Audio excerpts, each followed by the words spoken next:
Hello friends, welcome to our classes में by Upendra Pandey. Guys में जैसा कि आप लोग को metrology and measuring instrument mechanical 6 semester के मोस्ट इंपॉर्टेंट क्वेश्चन बारे में बात करने वाला। यहाँ पे आप लोग को 15 ऐसे मोस्ट इंपॉर्टेंट क्वेश्चन है, ठीक, जो एग्जाम के पर्पज पे very very most important question. अगर इन 15 में से क्वेश्चन आप लोग सही ढंग से याद कर लेते हैं, ठीक, दिमाग में बैठा लेते हैं, तो 100% है श्योर है कि आप लोग को 10 क्वेश्चन तो देखने को मिलेगा ही एग्जाम में। ठीक, यहाँ पे जैसा कि आप स्क्रीन के माध्यम से देख पा रहे हैं, फर्स्ट क्वेश्चन क्या होता है, प्रथम प्राइमरी सेकेंडरी तथा टर्मरी मापन सिद्धांत। यानी क्या होती है कि यानी प्राइमरी सेकेंडरी और टर्सरी है गया।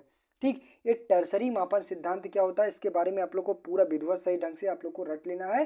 ठीक, और जो एग्जाम्पल के थ्रू भी आप लोग को सही रूप से देख लेना है। ठीक, ये very very most important question है गाइस, की जैसा कि आप लोग को हर बार क्वेश्चन ये पूछे जाते हैं। ठीक, वहीं पे नेक्स्ट क्वेश्चन आता है, तो विनिमयशीलता क्या होती है। ठीक, विनिमयशीलता क्या होती है, इसके भी बारे में आप लोग को सारी चीज़ें टॉपिक बारे में स्टेप बाय स्टेप बात किया गया था, उसके बारे में आप लोग देख लेंगे। ठीक, जो भी स्टूडेंट पीडीएफ खरीदे हैं, अगर जो भी स्टूडेंट पीडीएफ खरीदे हैं, उनको समझ में आ रहा है कि एग्जाम के बेस पे कैसे मोस्ट इंपॉर्टेंट क्वेश्चन पूछे जाते हैं और वो पीडीएफ में है या फिर नहीं है। ठीक, क्योंकि पीडीएफ इस तरह बनाई गई है कि जो सिलेबस में अकॉर्डिंग बनाया गया है, उन्हीं सिलेबस के अकॉर्डिंग बनाया गया है। ठीक, वहाँ पे आप लोग को एग्जाम में बेहतर लगेगा कि हाँ, मैंने पीडीएफ लेके सही किया या फिर गलत किया। तो अगर आप भी पीडीएफ लेना चाहते हैं तो मुझे कांटेक्ट कीजिए 9721784708। ठीक, आप मुझे व्हाट्सअप कर सकते हैं। व्हाट्सअप करने के बाद आप लोग को पेमेंट पता है सीएनसी मशीन की। ठीक, सीएनसी मशीन और टूल इंजीनियरिंग की कितनी है, 35 रुपीज़ है। वहीं पे इंडस्ट्रियल इंजीनियरिंग और एमएमआई की रुपीज़ कितनी है, 30 रुपीज़, यानी 30 रुपये है। ठीक, तो आप लोग जल्दी से जल्दी व्हाट्सअप कमेंट कीजिए और कमेंट करने के बाद आप लोग पीडीएफ ले लीजिए। ठीक, हो सकता है अगर बाय द वे जैसे बैक भी लग जाती है, अगर बैक लग गई, अगर आप लोग पीडीएफ से यानी 130 रुपये से बचा कर रखेंगे, अगर पीडीएफ नहीं लेते हैं या फिर आप किसी भी तरह पढ़ लेते हैं, अगर हो सकता है बाय द वे जैसा बैक लग गया, तो अगर आप लोग को 600 रुपये फीस देने के फ़ायदा क्या फ़ायदा है। ठीक, तो इसलिए आप लोग 130 रुपये लगाकर पीडीएफ खरीद लीजिए और पीडीएफ खरीदने के बाद उसे सही रूप से पढ़ाई कीजिए। ठीक, 100% है कि आप लोग को सफलता एक दिन जरूर मिलेगी। ठीक, यानी एग्जाम में सफलता जरूर मिलेगी। ठीक, यहाँ पे जैसा कि आप लोग को नेक्स्ट क्वेश्चन जैसा पूछ ले रहे हैं, वर्नियर कैलिपर्स क्या होता है। वर्नियर कैलिपर्स क्या होता है, इसके भी बारे में आप लोग को, वर्नियर कैलिपर्स हो गया और स्क्रू गेज हो गया। ठीक, ये सब वेरी वेरी मोस्ट इंपॉर्टेंट है और सचित्र वर्णन की सहायता से आप लोग को पूरा विधिवत सही ढंग से रट लेना है। ठीक, वहीं पे नेक्स्ट क्वेश्चन आता है, तो स्क्रू गेज यानी स्क्रू तथा स्क्रू नेट पर आधारित यांत्रिक मापन यंत्र कौन कौन से होते हैं। ठीक, जो एक प्रकार से हम कह सकते हैं नो गो नो गेज।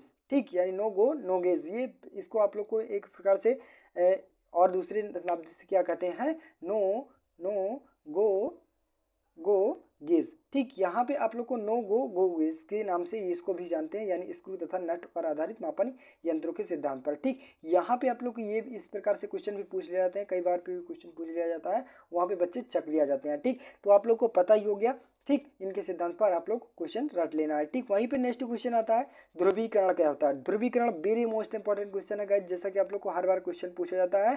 ठीक, वहीं पे नेक्स्ट क्वेश्चन जैसा कि आप लोग को बता दें कि वर्ग आग्रता क्या होती है। ठीक, वर्ग आग्रता की जांच किस प्रकार से कर सकते हैं, अगर किसी भी आकृता हो गई या ठीक उन्हें वर्ग टाइप में किया गया, तो उनकी किस प्रकार से जांच की जाती है, उनके बारे में आप लोग को यहाँ पे संक्षिप्त वर्णन करना है। ठीक, वहीं पे नेक्स्ट क्वेश्चन आता है, तो सतह सज्जा को प्रभावित करने वाले अंगों का वर्णन कीजिए। अगर किसी प्रकार से रुच्छ सतह जिसे कहते हैं, उबड़ खाबड़, ठीक, उन्हों को समझाने के लिए इस प्रकार से जो सतह रुच्छताएं होती हैं, वो किन कारणों से होती हैं, उनके कौन कौन से प्रभावित अंग होते हैं, इनके बारे में आप लोग को पूरा विधिवत सही ढंग से बताना है। ठीक, वहीं पे तरंगिता क्या होती है, तरंगिता क्या होता है, इसके बारे में वर्णन करना है, इनके कौन कौन से पार्ट होते हैं। ठीक, वहीं पे लिमिट क्या होती है, लिमिट की व्याख्या करनी है। एकदम विधिवत सही ढंग से एकदम इजी क्वेश्चन एग्जाम के पर्पज पे पूछे जाते हैं। ठीक, गाइस क्या होता है कि एक बार कहीं किसी किसी ने प्रकार क्या हो जाता है कि अगर हार्ड क्वेश्चन चक्कर में क्या होता है, एकदम इजी वाले क्वेश्चन को हम छोड़ देते हैं। ठीक, ऐसा बिल्कुल भी नहीं करना आपको, क्योंकि अगले बेस पे क्वेश्चन किस प्रकार से पूछा गया था,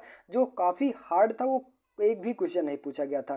ठीक, और एकदम जो अनुमान में नहीं लगाया जा सकता कि ये क्वेश्चन कभी आया ही नहीं है, आएगा ही नहीं, वही आके क्वेश्चन लाके दे दिया गया था। तो उसी के बेस पे मैंने सारे क्वेश्चन ये उठाए हैं और इन सभी क्वेश्चन को एकदम इजी ढंग से रट लेना है। ठीक, वहीं पे नेक्स्ट क्वेश्चन आता है, तो आंतरिक चूड़ी तथा लघु व्यास का मापन किस प्रकार से करेंगे। ठीक, इनके भी बारे में आप लोग को पूरा विधिवत सही ढंग से पढ़ लेना है। नेक्स्ट क्वेश्चन आता है तो कंप्यूटरीकृत क्या होता है, यानी 3D मापक मशीन क्या होता है। Very most important question guys है कि यहाँ पे एग्जाम के पर्पज पे वेरी मोस्ट इंपॉर्टेंट क्वेश्चन है। ठीक, ये फिगर सहित आप लोग को बनाने के लिए आता है। ठीक, एक क्वेश्चन ये हो गया और एक निर्देशक मापन मशीन हो गया। ठीक, इनके भी बारे में आप लोग को पूरा विधिवत सही ढंग से पढ़ लेना है। ठीक, ये भी वेरी मोस्ट इंपॉर्टेंट क्वेश्चन है और ये हर बार क्वेश्चन पूछा जाता है। ठीक, वहीं पे आ जाता है सहिष्णुता अलावंश के अंतर कीजिए, यानी सहिष्णुता क्या होता है, अलावंश क्या अंतर क्या होता है, इनके बारे में आप लोग को पूरा विधिवत सही ढंग से रट लेना है और एग्जाम्पल के सहित। ठीक, वहीं पे नेक्स्ट क्वेश्चन आता है तो गति एवं बल आघूर्ण में प्रयुक्त होने वाले उपकरणों का वर्णन कीजिए। तो जब गति हो गई और बल आघूर्ण होने वाले, उनमें जो उपकरण लगते हैं यानी उपकरण होते हैं उनके विशेष प्रकार के जो वर्णन किए गए हैं उनके बारे में आप लोग को पूरा विधिवत सही ढंग से बता देना है। वहीं पे नेक्स्ट आता है किसी एक प्रकार से थर्मोमीटर की व्याख्या कीजिए। Thermometer very most important question है गाइस, जैसा कि आप लोग को इनके प्रकार कौन कौन से होते हैं, थर्मोमीटर है क्या। ठीक, ये एक एक प्रकार से आप लोग को सभी पार्टों को एकदम विधिवत सही ढंग से पूछ लिया जाता है। हो सकता है कि अगर आप लोग को थर्मोमीटर पूछ लिया गया, थर्मोमीटर का वर्गीकरण करने के लिए पूछ लिया गया, ठीक, या फिर किसी भी थर्मोमीटर को पूछ लिया जा सकता है कि इनके वर्णन कीजिए। ठीक, आप लोग को thermometer very most important question है, तो यहाँ पे आप लोग को एक रूप से सही रूप से देख लेना है। वहीं पे नेक्स्ट क्वेश्चन आता है तो रेडिएशन पायरोमीटर क्या होता है। रेडिएशन पायरोमीटर, इसके बारे में आप लोग को संक्षिप्त वर्णन करना है, ये भी आप जाके देख सकते हैं। ठीक, देख लीजिएगा। ठीक, तो आई होप गाइस यहाँ पे आप लोग को 15 क्वेश्चन ऐसे मोस्ट इंपॉर्टेंट क्वेश्चन बताए गए हैं जो आप लोग को एग्जाम के बेस पर सही बता दें कि आप लोग को एग्जाम के बेस पर फिक्स है कि आप लोग को ये क्वेश्चन जरूर आएगा। ठीक, पहला ये क्वेश्चन हो गया और कंप्यूटरीकृत 3D मापन मशीनें हो गई। ठीक, नेक्स्ट वहीं आता है सतह उपलब्धता को प्रभावित करने वाले अंगों के आधार कीजिए, कौन कौन से क्वेश्चन आते हैं। ठीक, नेक्स्ट वहीं पे आता है तो नेक्स्ट आता है तो सहिष्णुता यानी स्क्रू तथा नट गेज पर आधारित मापन मशीनें कौन कौन सी होती हैं, वर्नल कैल्पर्स हो गया।